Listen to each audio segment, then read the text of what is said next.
Good morning sa inyong lahat. Natawa naman ako sa inyo nung binanggit ni Pastor Jairus yung sana naayos na ang mga finances ninyo. Nako, may ilan sa atin nagkamot na lang ho ng ulo, no? Sana nga rin po. Okay, praise God. It is always a joy to be with my brothers and sisters in bondservants of love. And as we gather around the Word of God, I pray that you will submit to His Holy Spirit and seek to be doers of the word and not just mere hearers. When Pastor Jairus asked me to handle the pulpit this morning, um, almost immediately what came to mind was the message that I prepared for today, because this is something that I had taught in the youth ministry some a couple of years ago, no, and this was during the height, no, of the issue with the LGBTQ movement. I mean, it's still around, still there, and quite sadly, it's fast becoming an accepted part of our culture.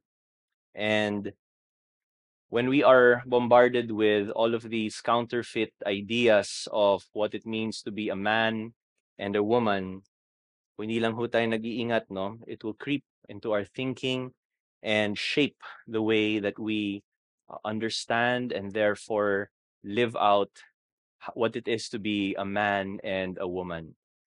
And as with any counterfeit, what is the best way to know that they are counterfeits? It's becoming very familiar with what is the true thing. Diba yan yung sa counterfeit money, no? Those who are trained to identify counterfeit bills, ang training nila is 90% understanding what the true, genuine bill is, para makita nila, ma-discern nila yung difference dun sa counterfeit. And I pray that as we have our lesson today, we would understand in a fresher way, in a more vivid way, what the real design of God is for man and woman. So join me as I just pray for our time today. Lord, we submit our hearts to you, and we are just so overwhelmed with the majesty of your word. Lord, you look upon those who tremble at your word. May we be that people, dear Father God. For Lord, these are words from the Most High God, the High King over all the universe, who in his mercy revealed himself and his will to us in the written words of the Holy Scripture. So, Lord, as we listen, dear Father, may we do so with reverence in our hearts. Reverence that stands in awe of you on the one hand, but reverence that also seeks to understand and obey what you teach us through your word in complete submission to your will. Help us, Lord God, to have faith enough to see that your ways are best.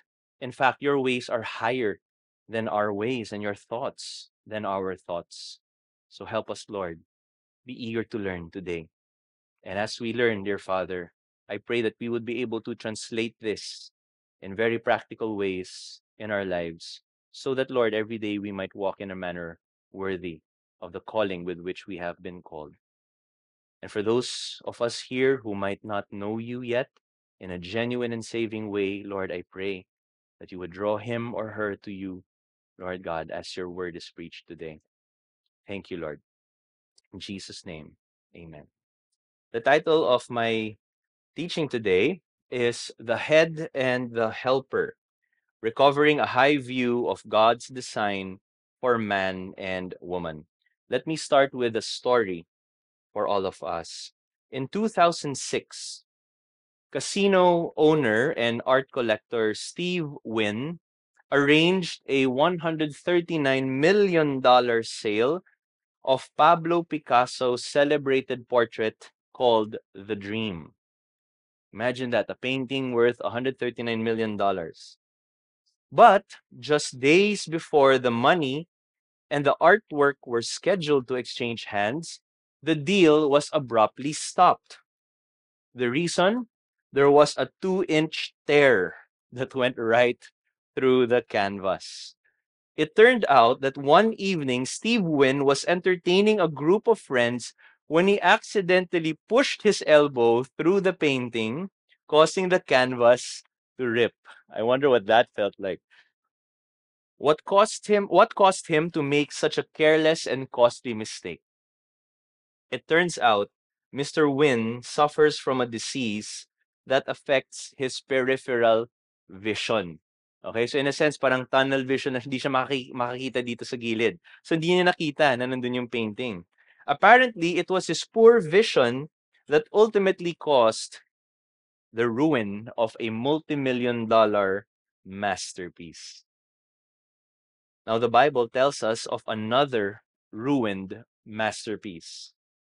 In its opening scene, we see in the Bible that the Creator himself, God, created a most breathtaking masterpiece. First verse pa lang ng Bible, makikita na po natin ito. It says in Genesis 1 verse 1, "In the beginning, God created the heavens and the earth." And after he created everything, the Bible tells us in Genesis 1:31 that God saw all that he had made, and behold, it was very good. That phrase, very good, in the original language of the Bible means exceedingly excellent. Excellent na nga, exceedingly pa. Labis-labis ang kagandahan. God's creation was indeed exceedingly excellent. It was a masterpiece. Now, the most beautiful part of that masterpiece was his creation of man, because God made man in no less than his own image and likeness. We see that in Genesis 1:26. And this means that God created man to reflect who he was. Man was to reflect God's character, God's morality, God's intelligence, God's creativity, and also his will. God also made man as male and female. That's in the following verse, Genesis 1:27. So in effect, he created two equally dignified but distinct genders to fulfill different but complementary roles in reflecting his image. God also blessed man with the dignity of responsibility over his creation. We will see that in verse 28 of chapter 1, chapter 2, verse 15 and 20. And God also blessed man with the freedom to enjoy everything he created. That's in verse 29 of chapter 1 and in 2, verse 16, except for one thing, to eat from one tree, the tree of the knowledge of good and evil. Genesis 2:17. So life was good. In fact, it was very good, even for man. But we know this very well, don't we, in our nature? Ang daming pwede, tapos yung nag-iisang bawal, yan yung ating pinipili. Mankind chose to rebel against the design of their creator. Just like Steve Wynn, they ripped a hole through the most beautiful part of God's masterpiece because they did not behave according to his design and plan for them. As we will unfold in our discussion today, man's low view of God and his poor vision towards God's design caused him to sin, which grievously tore his relationship with his creator, tragically corrupted even the rest of creation, and dreadfully distorted the male and female roles that God had so wisely and so lovingly ordained for them. Our lesson today will have three parts. First, God's remarkable design for man and woman.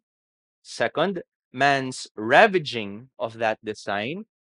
And thirdly, how we can recover that design in practical ways in our lives. So three parts ang ating lesson today. Let's begin with the first, God's remarkable design for man and woman. Now, I want to start with this because each of us needs to see the beauty of God's masterpiece so clearly so that we are inspired to honor and uphold it in the way we live our lives as image-bearing men and women, all to the glory of our Creator. There are 5 notable features of God's remarkable design for man and woman, and let's go through each one of them under this first point. First feature of God's remarkable design is that man and woman were created equally.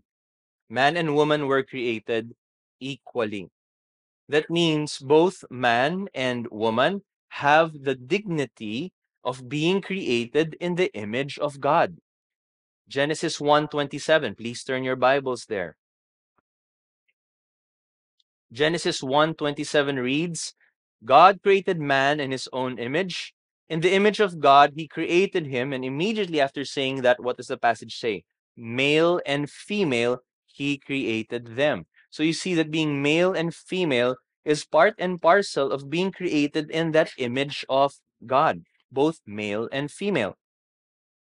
Both man and woman were also blessed by God with the joint responsibility of filling the earth and ruling over creation. Sa pareho ng lalaki at babae, binigay ng Panginoon yung mandate na yon, to fill the earth and subdue it. In verse 28, just look one verse later, God blessed them, man and woman. And God said to them, man and woman, be fruitful and multiply and fill the earth and subdue it and have dominion over the fish of the sea and over the birds of the sky and over every living thing that creeps on the earth. That was a charge that God gave to both man and woman. So equal po ang mandate sa kanila. Man and woman are equal in dignity, value, and responsibility to reflect the image of God and to rule over his creation. But a second feature of God's remarkable design for man and woman is that man and woman were created differently. Man and woman were created differently. While man and woman were created equal, it doesn't mean they were created identical. Magkaiba po yun. Equal means the same in value and importance. Equal ang men and women. While identical means exactly the same. Alam naman natin, hindi totoo yun. That is obviously not true. Man and woman, for example, were created differently in a physical sense. That is very obvious. An obvious truth that our culture today just blatantly denies. It is so obvious. Just look at you. We are so different, man and woman. Genesis 1:27 tells us male and female. He created them. It's so clear, right? And so it is sinful to blur or even reverse this distinction as is done so prevalently today. It's like you're throwing mud at the Mona Lisa when you do that. Man and woman were also different in terms of the order of creation. And I'd like you to observe this closely with me. Did you notice that God did not create man and woman together? Pansin niyo po yun? God created the man first.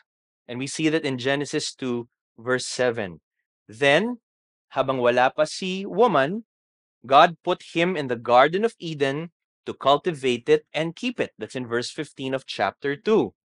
And then God brought to him, the man only, all the creatures for him to name them. We see that in Genesis 2:17. Then, and only then, did the Lord fashion the woman from the man's rib and gave her to him to be a helper suitable for him. Nasa verse 18 po yun. So we see here that magkaiba ho, no? Ang order, ang sequence, hindi ho sabay. And that's very important as we will see in a while. Man and woman were also different in terms of the roles they were created to play. Two equally dignified image bearers of God were assigned to play two distinct parts in the order of creation. To man was given the authority of headship since he was created first. And we will see that in 1 Timothy 2:12-13. I will zoom into that in a while. while to woman was given the critical role of helper for the man's sake, since God deemed it was not good for the man to be alone.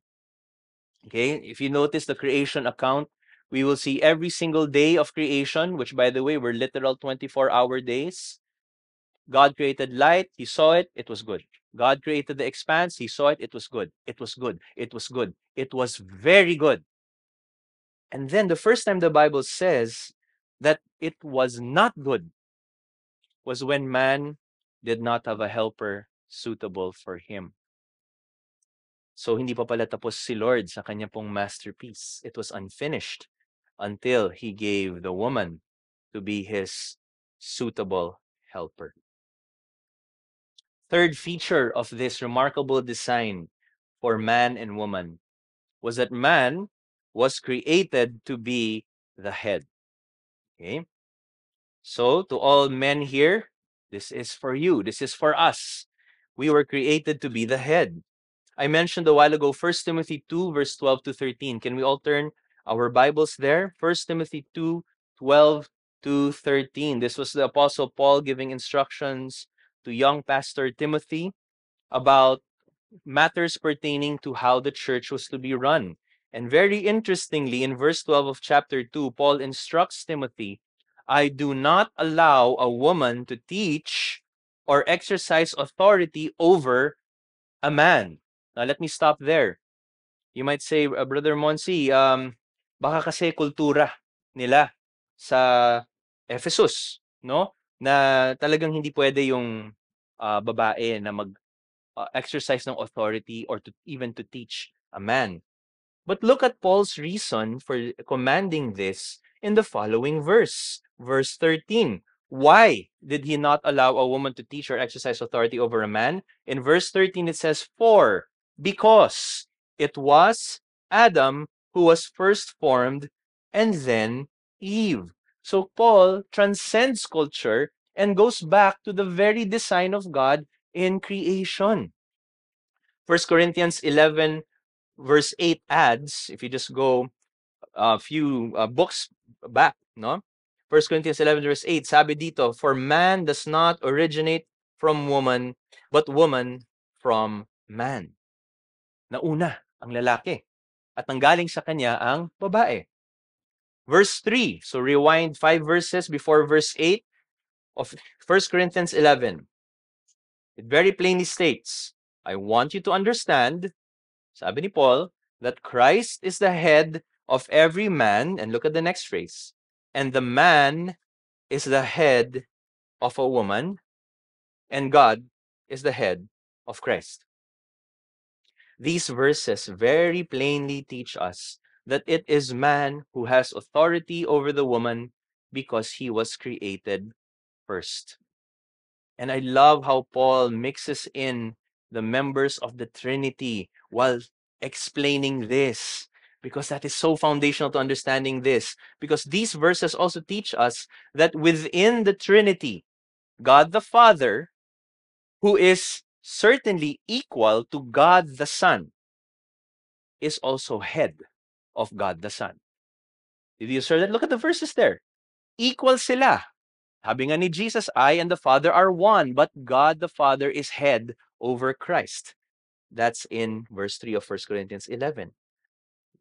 So, on the one hand, Jesus Christ, the Son of God, declared in John 10:30, I and the Father are one. Yet, on the other hand, 1 Corinthians 11:3 teaches the non-contradictory truth that God is the head of Christ. Did we catch that? It is therefore possible to be equal and yet have one fulfill the role of the head. Okay, let's be clear on that. That is so foundational to our identity as image bearers of God. Now, being created first, man was consequently given by God the authority to rule over creation and the primary responsibility to lead the partnership in a God-glorifying direction by sacrificial love. Kumbaga, siya kasi ang panganay. Siyang nauna eh. Diba? Sino po dito ang panganay? Panganay na anak sa kanilang pamilya. Ako po, panganay po ako. Okay, ang mga panganay, 'di ba? Ewan ko kung naranasan po natin, 'di ba? Ang kasalanan ng mga nakababatang kapatid ay kasalanan natin, 'di ba? Minsan pinagalitan ho ako, bakit nag-aaway yung mga kapatid mo? Ginagawa ko nga homework ko eh, 'di ba? Hindi ko po alam. Pero ako yung sinisisi. Hindi naman sinisisi, but yung responsibility na sa akin bilang panganay. Kumbaga ganun ho, no? Dahil nauna ho ang mga panganay, nasa atin ang responsibilidad ng leadership sa mga kapatid ho natin. It's the same principle as leader. Man was to initiate, man was to guide, man was to protect, man was to serve, man was to nurture, and man was even to be ready to die for woman. As the leader, it was man who was primarily accountable to God for what happened in his relationship with woman. And that should shake us to our very core, fellow gentlemen. No? We are primarily accountable to God for what happens in our relationship with women. Especially, pag husbands ho tayo. Praise God for that role. But this should sober us. Kasi tayo ang unang mananagot sa Diyos. Look what happened in Genesis chapter 3. Verse 6, we observe that it was the woman who saw that the forbidden tree was good for food, and that it was a delight to the eyes, and that the tree was desirable to make one wise. So she took from its fruit and ate. Sasabihin ng mga kalalakihan dito, naman, kasalanan niya, hindi naman ako eh, di ba? Siya ang kumuha ng prutas at kumain. But who did God look for? Genesis 3 verse 9 says, Yahweh God called to the man and said to him, where are you? Notice God did not call Eve, but Adam. He summoned Adam to explain what happened.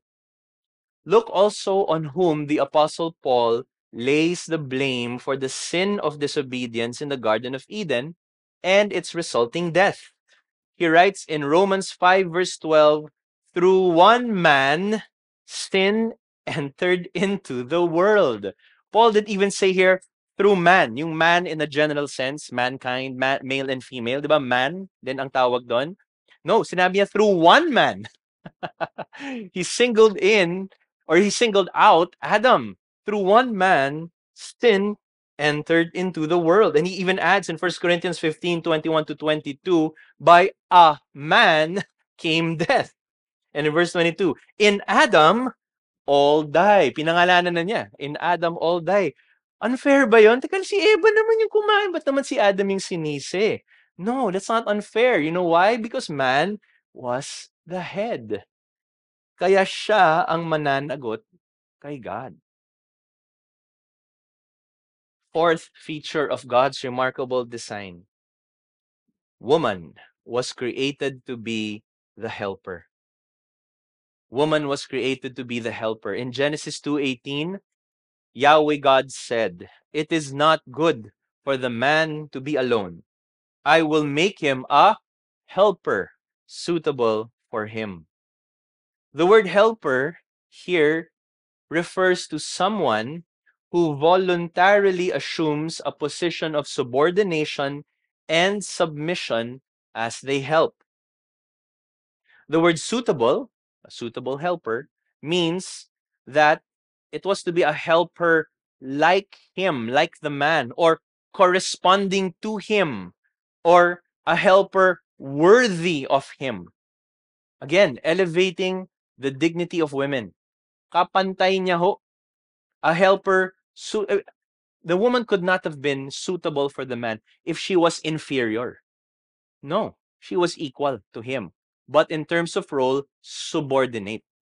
Okay? That's the sign of God. 1 Corinthians 11:9 likewise reveals, for indeed man was not created for the woman's sake, but woman for the man's sake. Again, I want us to understand that woman is intellectually, morally, and spiritually the equal of man. But she is unique. She was created to come under the leadership, protection, and care of man. And she was to be a helper suitable for him, somebody who is a perfect fit for man, to make him capable of being fruitful and multiplying, filling the earth and subduing it, and even ruling over all creatures. In other words, woman's help is crucial to the man's responsibility of ruling over creation. Why must I emphasize that this is a good thing?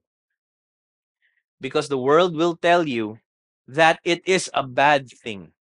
That being a woman, being a helper, makes women inferior and unequal to man. Alam natin ho yan. Naririnig ho natin yan. Nakikita ho natin yan. The world will assert that this thinking that woman was subordinate to man in terms of role does not belong to our modern times, and that the Bible is teaching women that they are mere doormats for men to tread on. And so the world will seek the empowerment of women so that they may achieve complete equality with men and not be marginalized, exploited, and oppressed. But what the world fails to see is the remarkable design of a good and wise God for women. Helper or help is a term used in the Bible of God Himself as He helps us, which elevates this term helper to the divine. Let's look at some of the many passages in the Old Testament that speak of God as our helper. Deuteronomy 33, verse 29. It reads, "Blessed are you, Israel, who is like you, a people saved by the Lord. He is your shield and helper and your glorious sword." Masama ho ba maging helper? Hindi ho, kasi si God mismo, He is our helper. Psalm 118 verse 7, "The Lord is with me, He is my helper." Psalm 46 verse 1, ito, inaawit pa natin to. "God is our refuge and strength, a very present help in trouble." Psalm 115 verse 9, "O Israel, trust in Yahweh, He is their help and their shield." Psalm 121 verses 1 to 2, another song we sing, "I lift up my eyes to the mountains. Where does my help come from? My help comes from the Lord, the maker of heaven and earth." The New Testament also speaks about this word, the word help. It is used 15 times to describe God.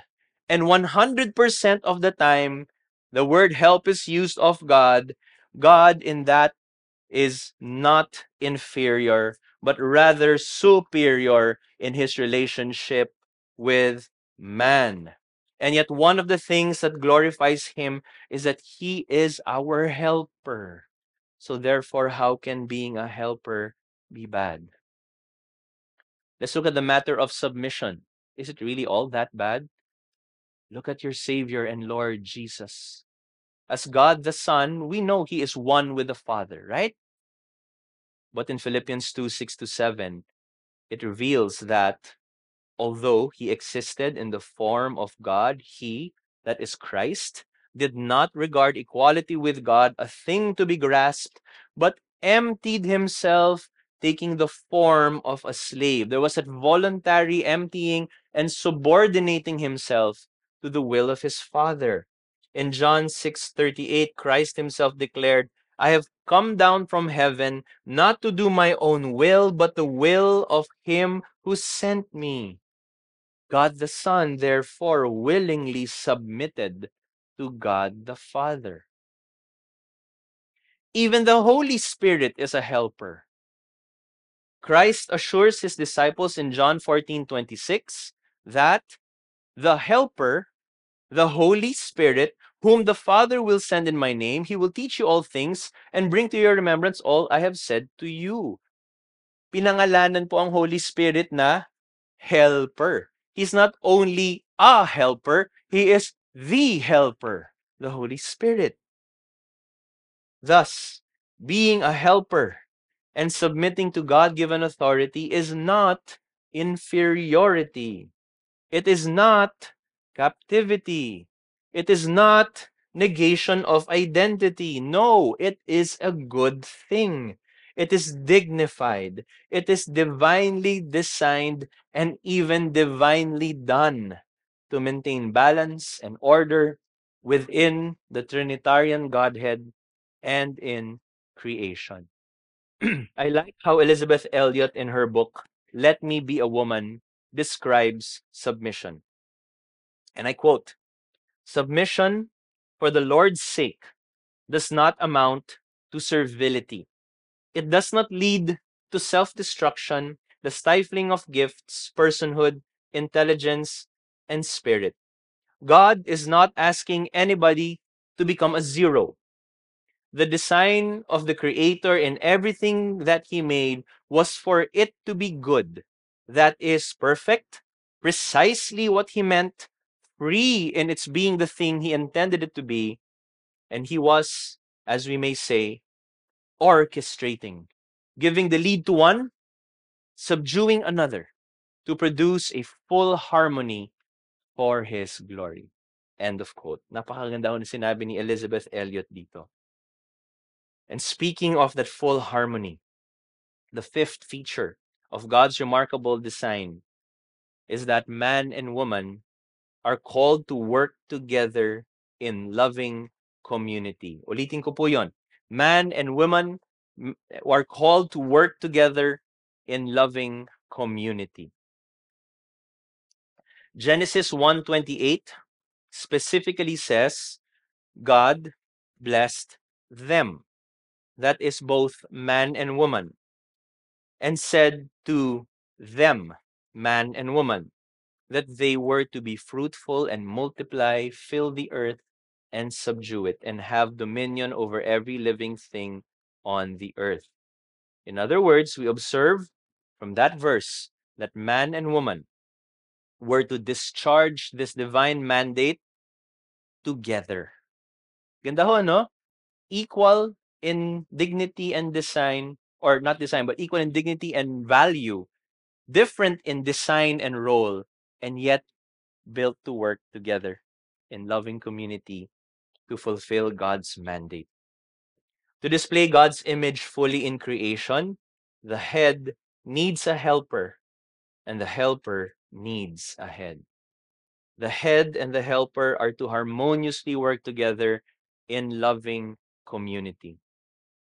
Did you ever wonder why Genesis 1 makes the point that God created mankind as male and female, but it did not mention that He created the birds of the air and the fish of the sea and the beasts of the earth as male and female, when He actually did? Diba? God created animals, male and female, pero hindi ho binanggit dun na He created the birds, male and female, the beasts of the earth as male and female. It was only man that the passage explicitly calls male and female. This emphasizes that the image of God that was made in man should not be seen merely individualistically, man lang, woman lang, but communally, male and female, together. Image of God yan. Hindi images of God. Image of God, together, male and female. You know, what's fascinating about Scripture?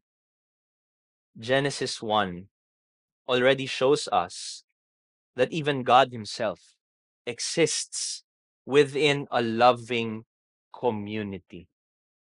The very first verse reveals this. It says, in the beginning, God.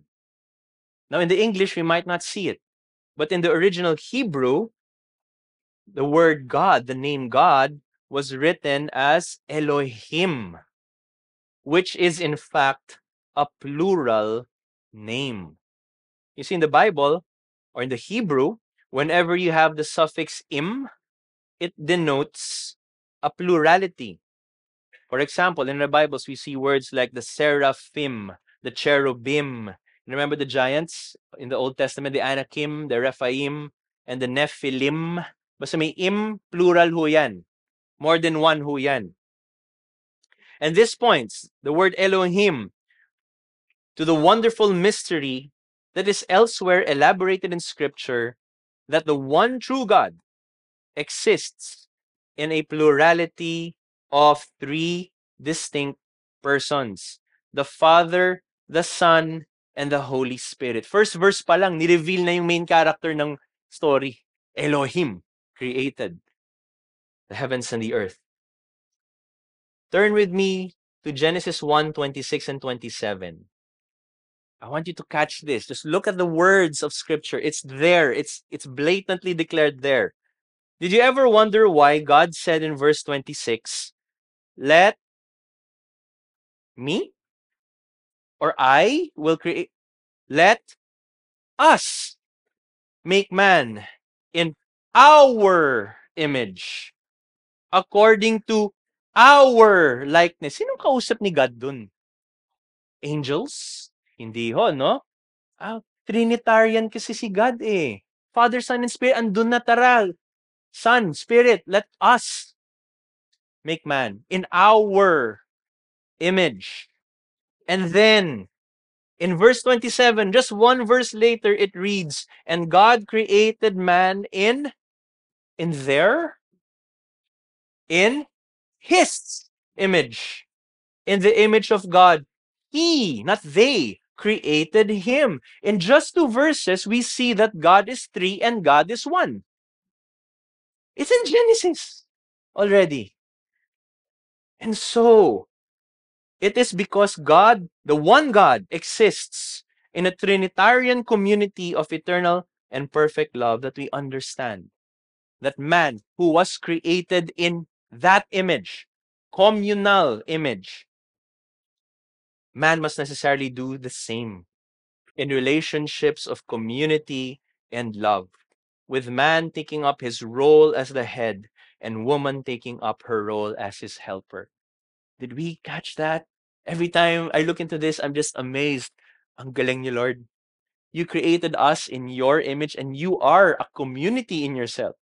Father, Son, and Spirit. So dapat male and female tayo rin. Ganon tayo. But we haven't honored this design as a whole, mankind, have we?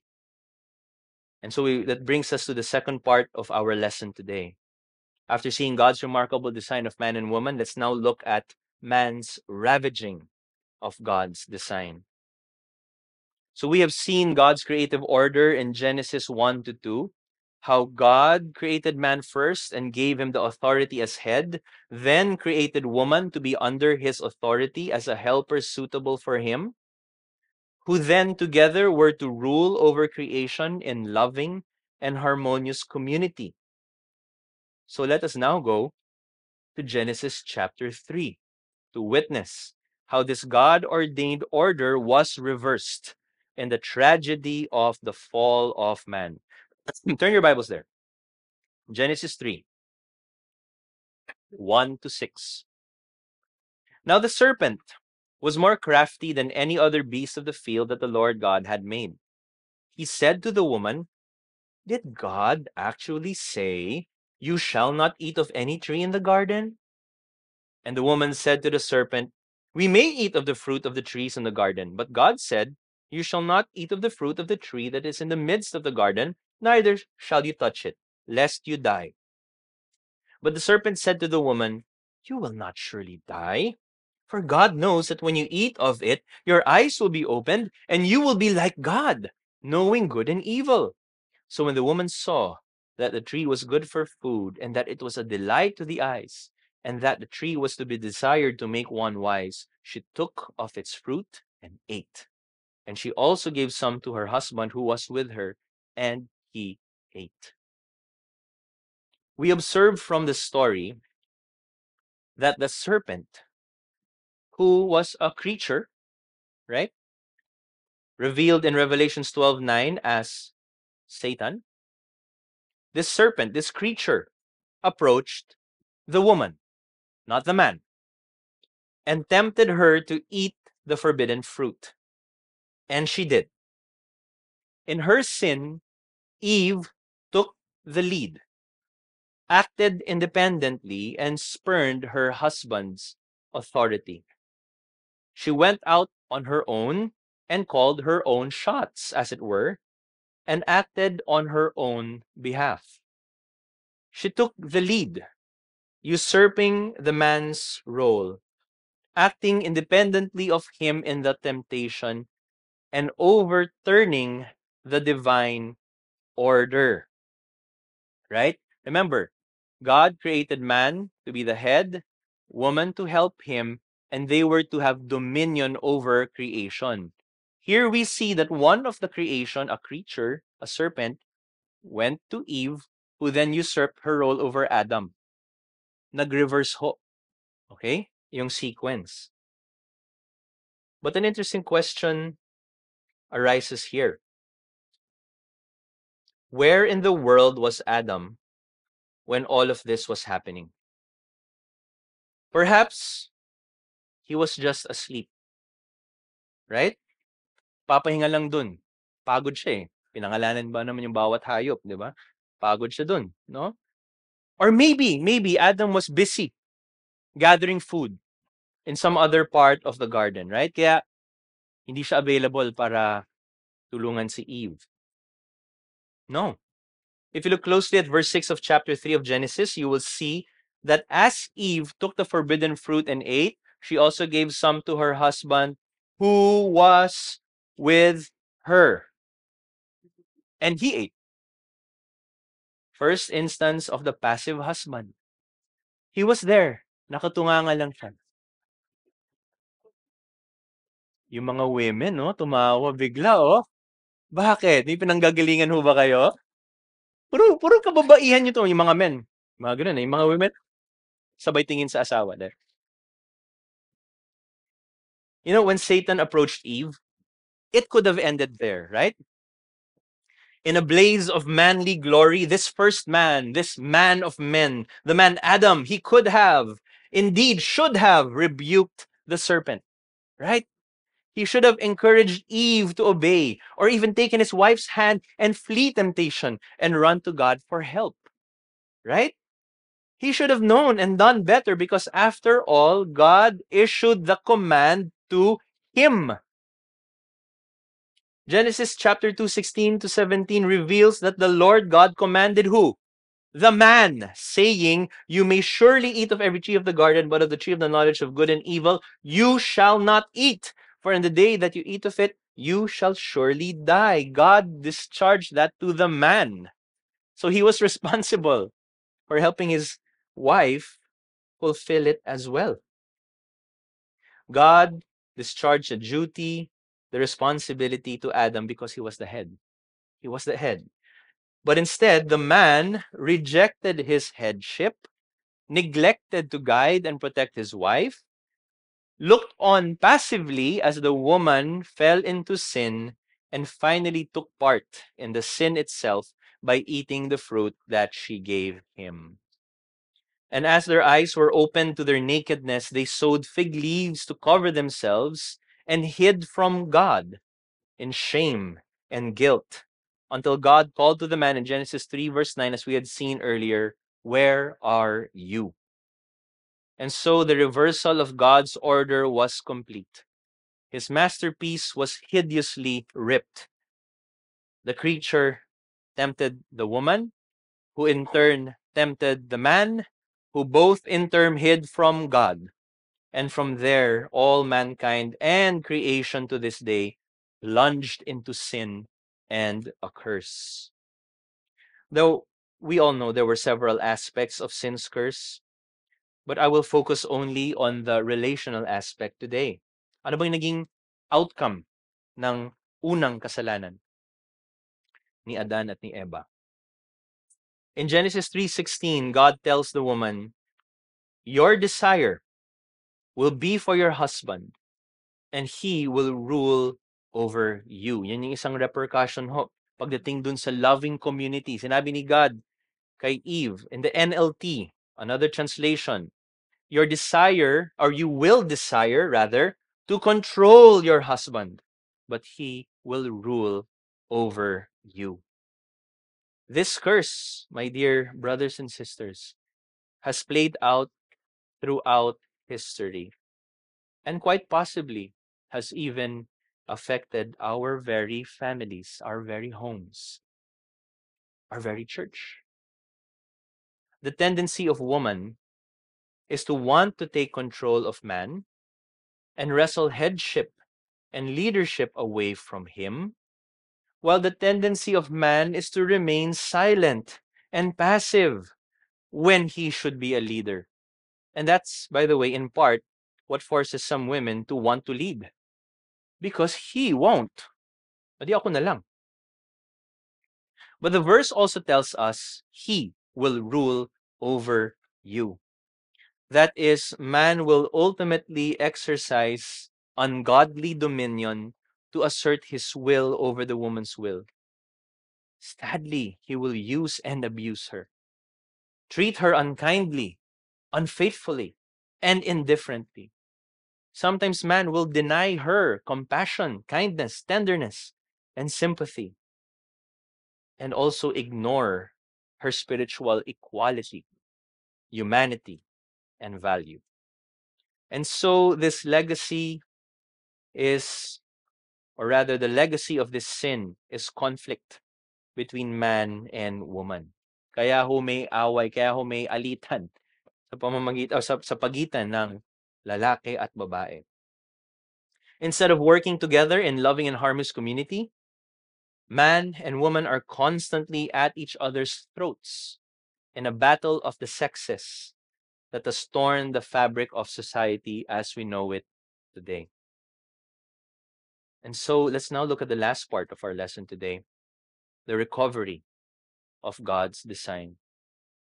So what are we to do about this? Recall the story of Steve Wynn and the painting.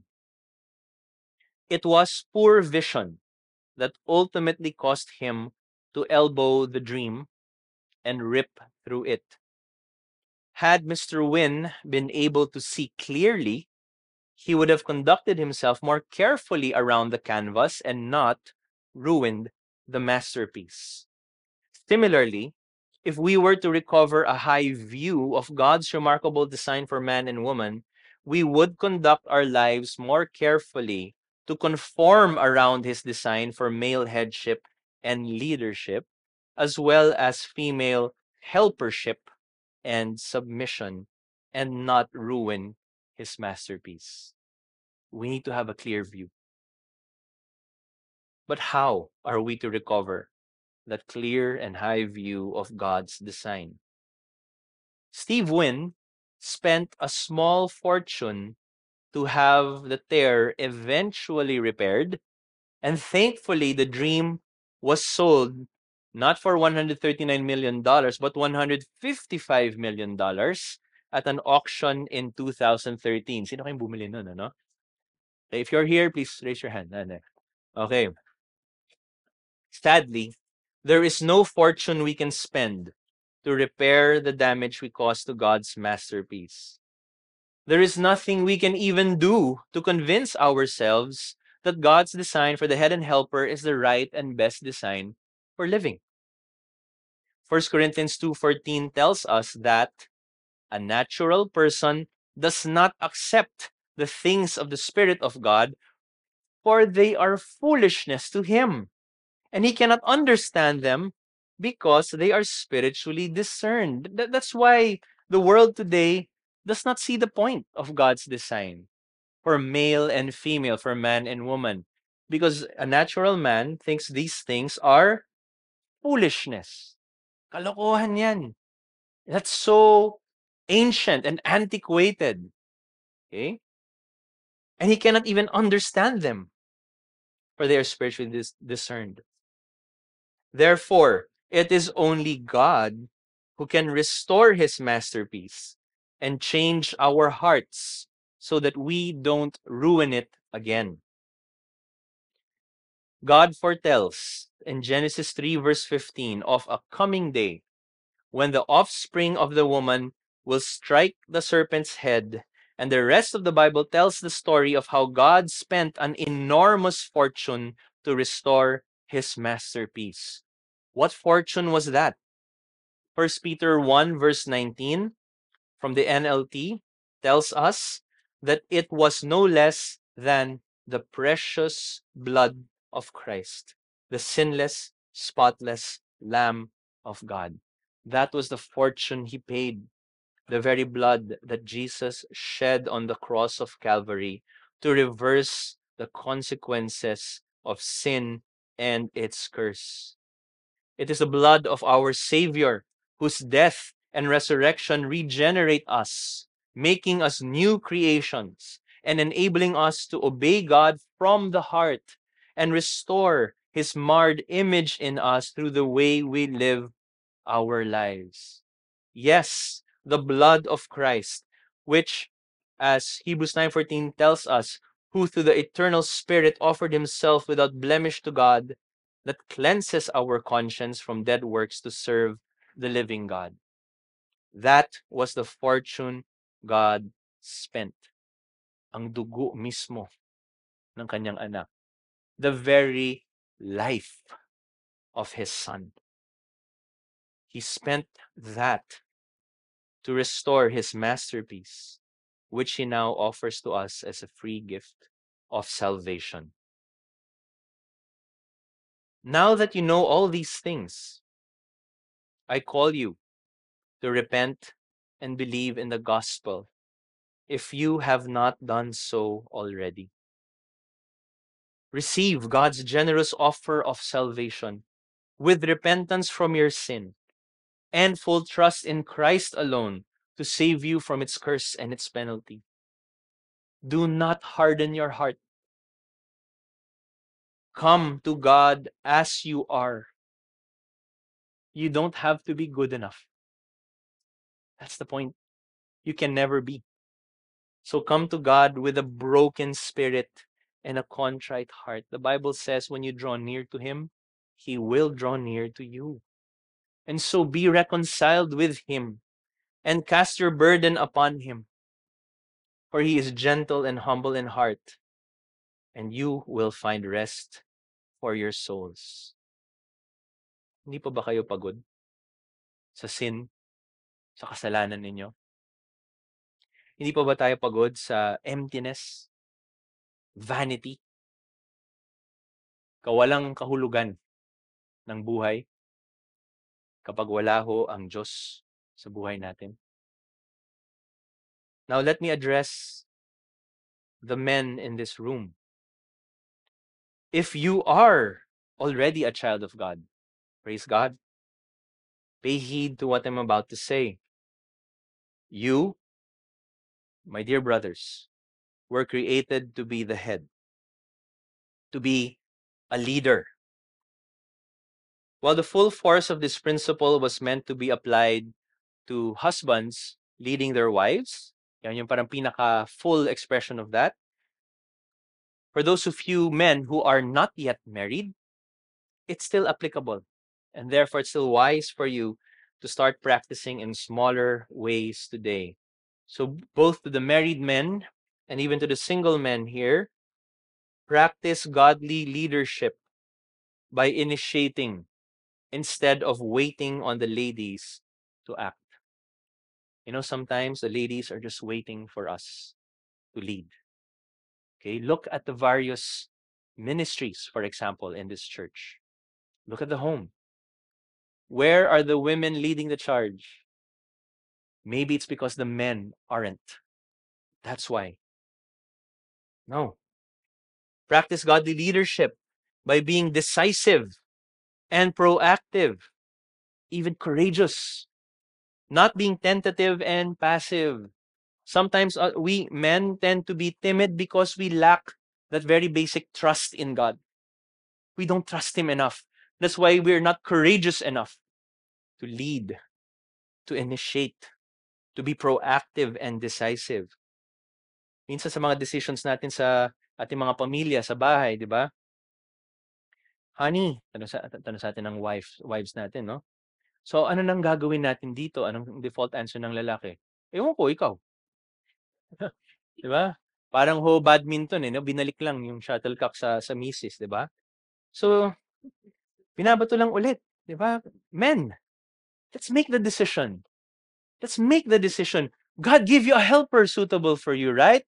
Para maganda ang maging processing ninyo ng decision niyo. But you make the decision. Lead.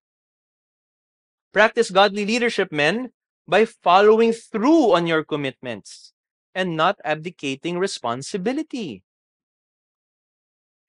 Practice godly leadership, men, by developing your mind and your spirit instead of deadening them with idleness and entertainment.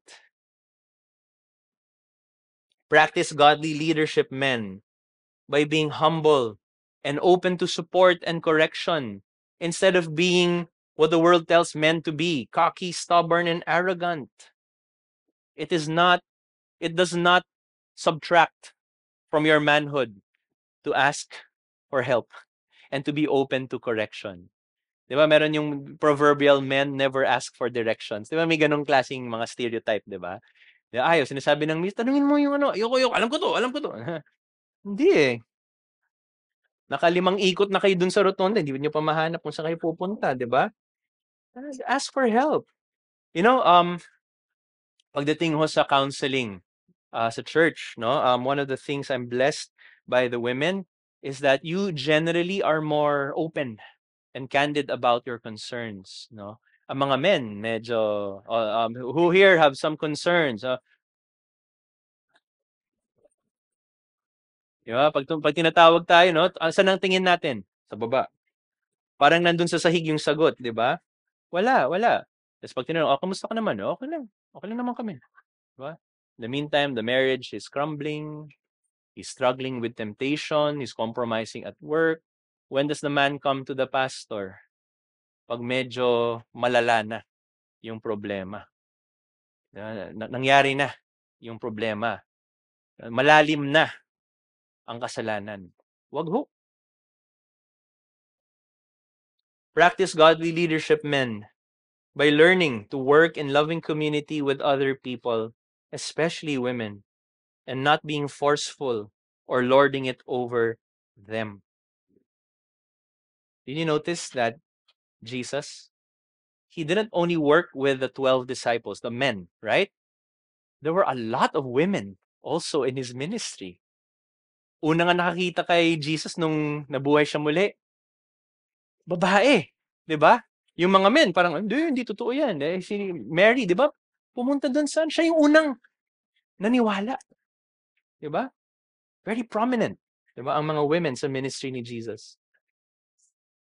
Practice godly leadership, men, by being gentlemanly, respectful, helpful, protective, and even nurturing toward the ladies, instead of being brash, rude, selfish, insensitive, and neglectful of them.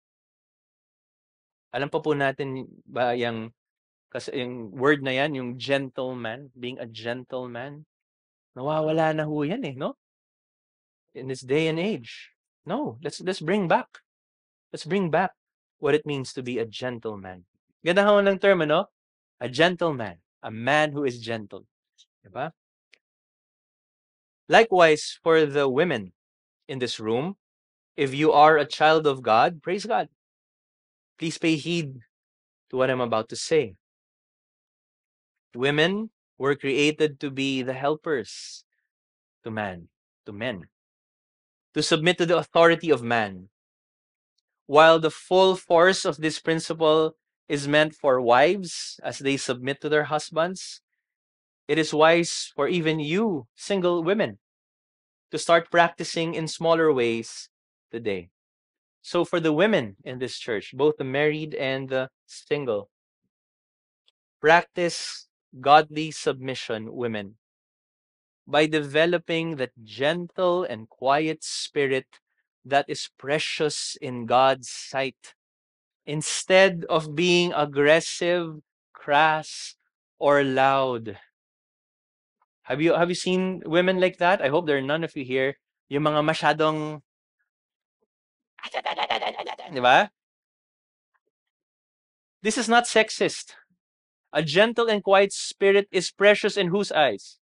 Chauvinistic men? No, it's precious in God's sight. Are we cultivating that gentle and quiet spirit? Gentleness does not mean weak. Definitely not. Diba? God himself is gentle, right? A bruised reed he will not break, and a smoldering wick he will not snuff out. He's gentle, but he is not weak. Same thing for us women. You might have a strong personality, but sheath that in gentleness, in meekness. Practice godly submission, women, by yielding your mind and spirit to the truth of God's word and taking it for what it says. Sometimes we are guilty, women, no, of being a little too anxious or emotional about things. Okay? I'm not saying men aren't, okay, but sometimes it is more pronounced with the women, right?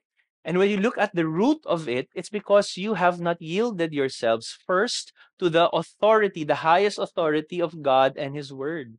Minsan, it's also manifest by a lack of trust in Him. Even when especially when it comes to submission.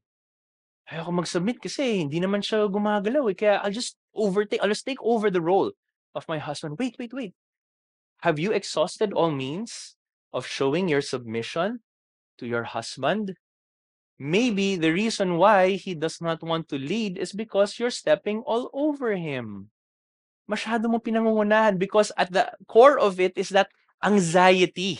Kung hindi ako gagalaw, naku, babagsak na ang pamilya namin. Diba? Kaya pangungunahan ko na lang. Kasi yan, hindi naman yan gagalaw eh. Kaya ako na lang. Hindi ba importante yon? Hindi ba kailangan maitaguyod namin ang pamilya namin? Kaya ako na lang. Ayaw niyang gumalaw eh. Eh kasi naman lahat ng ideya na sinasabi ng ating asawang lalaki, tinitira natin, sinushoot down. Ay hindi yan gagana. Ay hindi, mas maganda to. Minsan ganun eh. Pinangungunahan natin ang ating mga asawang lalaki. Practice godly submission by submitting to the various authorities God has placed over you in your life. Not just the husband, but yes, primarily the husband, but the various authorities. For example, in church, practice submission to your leaders, or even in society, practice submission to those whom God has placed over us in society. Practice godly submission, women, by humbly stepping aside sometimes and patiently letting men lead, even in small ways, instead of stepping in front of them and dictating upon them. You know, that's something that I've repeatedly emphasized in our youth ministry in Higher Rock. Kitang-kita yan eh. Kunwari, youth camp, no? Ayan. Okay, so may mga umattend dito ng Higher Rock Youth Camp, no? Alam niyo yan. Meron ho kaming talents night, no? Dun sa second night, kung saan mag-gather ang mga groups and then they're only given a few hours to process yung mga preaching and then i-present nila sa buong grupo. O minsan, kanta o kaya play, skit. Okay, so kwela ho yun, no? And then when it comes to the brainstorming, lagi yan, 100% of the time. Yung mga ladies, naku, galing. Oh, itong gagawin natin. Oh, yan, pwede natin gawin. Tapos yung mga men, nandun lang. Sabi ko, men! Parang minsan gusto mong kuryente yun. Parang, uy, sige na. So, whenever I have a group under me, so ang mga kuya and ate, andun ho kami, hindi ho para magbigay ng ideas, we really step aside, but to also watch and observe them. And I always tell the group, okay, pray muna tayo, okay? And then, lahat kayo taas ng kamay, okay? Ituro nyo ang lalaking magiging leader ninyo. So, gagana sila. So, by default, lalaki dapat ang mag-lead. And then I tell the ladies, okay, ladies, now's your chance to support him. Okay? Timid man o support him. Okay? Be willing to slow down first. yung 100 kilometers per hour na ideas ninyo, slow. Kasi minsan mga lalaki, diesel ho yan, di ba? Matagal bago uminit. Kaya, painitin nyo muna yung makina. Minsan, kailangan mo nang i-on ng matagal, di ba? Bago umandar, di ba? And then, group leader, lead. Make the decisions, make the call. Facilitate the discussion. And then, by God's grace, nakikita ho yan, no? At napapractice na ho yung kalalakihan na mag-lead. And sometimes, the most loving thing you can do to the man is to step aside and encourage him. How can I help? Diba? Kahit na 20 na yung idea ninyo kung anong pwedeng gawin, diba? Tanungin nyo. You know, men respond very well, and men, we know this, to a challenge. Right? Pag tinanong ho tayo mga men, so, what did you learn from the preaching? Tahimik yan. Diba? But if you phrase the question as, ano kayang mga challenges natin sa buhay na pwede natin ma-overcome dahil sa natutunan natin sa preaching? The men generally respond faster because we're wired to take on challenges, right? So ladies, give the men the challenge. Diba? Brother, ano kayang gagawin natin dito sa garage sale na ino-organize natin? And then, so pag tahimik, walang, yung man, sige, ganito gagawin natin. Okay? Step aside. Don't step in front. Okay? Step aside. Come alongside. Remember the Holy Spirit? The Holy Spirit who is our helper. That name, Parakletos, literally means to come alongside. That's the role of the Holy Spirit, right? Sinasamahan tayo. He comes alongside to support. Tara. Women, you are helpers. Come alongside the men in your lives. Practice godly submission, women, by encouraging the men, supporting them, advising them, assuring them, and even praying for them. Sometimes, all a man needs to lead with courage is encouragement. Minsan ganun lang. You know, women, ang encouragement ninyo, and wives, please take this to heart. That is precious to your husbands. Encourage them. Kahit simple lang. You know, alam mo, honey, no matter what happens, mahal kita. You know, I'm cheering for you. You know?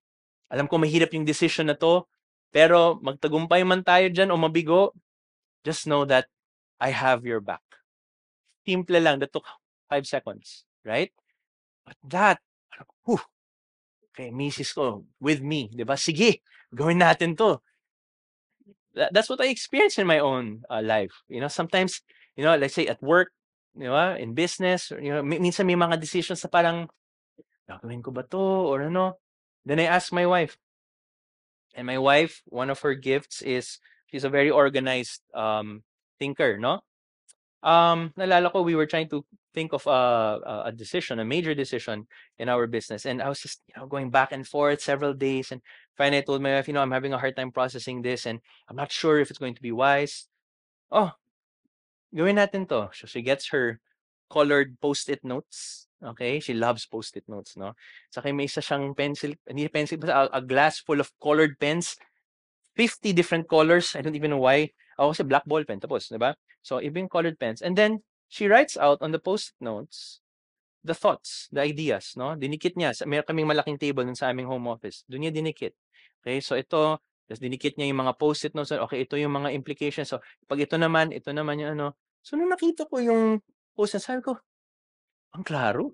Ang galing. Oh. So, parang, wow, what if ayusin natin to at ito, lagay natin dyan at ganito na lang natin gawin. So, within 10 minutes, nakabuo kami ng isang plan that's taking me days to formulate in my mind.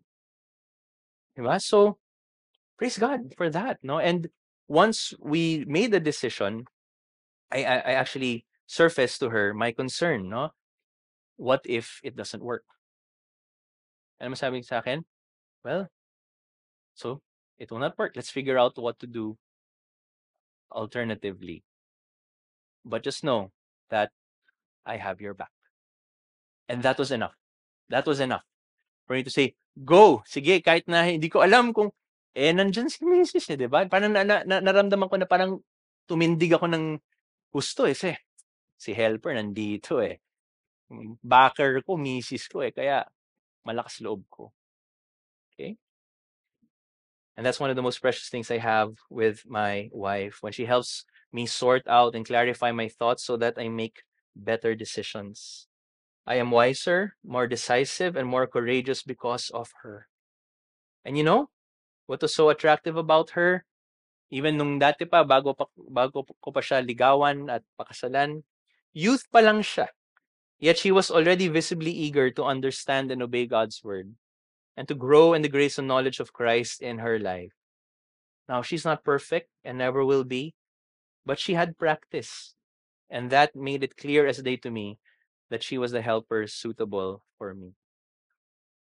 My dear brothers and sisters in BSL Church, my prayer for all of us is that we recover such a high view of God's remarkable design for man and woman as head and helper, that we are inspired to honor and uphold it in our lives, to the glory of the Creator whose image we bear. Let's close in prayer. Father, we are just so grateful that you had put in full display in your word your remarkable masterpiece of designing man and woman in your image, creating us equally, yet differently, creating men to be the head and women to be the helper, to reflect your relationship among the Trinity, that relationship of love, of community, of being a head, of being submissive, of being a helper. You created us to reflect that. That is the highest dignity we could ever have. So forgive us, Lord God, if we have, even in our thinking, ravaged this design in our lives. Forgive us if we have subscribed to what this culture imposes on us. Nowadays, Lord, culture does not only expect us to tolerate these counterfeit designs, but to embrace these designs. May it never be, Lord God, for us. May we stand firm in this day and age in the face of this culture, which increasingly is becoming hostile and aggressive, if we do not submit to it. May we stand firm. Lord, I pray for the men in this church. I pray for the fathers and husbands. We who are leading the charge, we who are primarily responsible for what goes on in our own families, Lord God.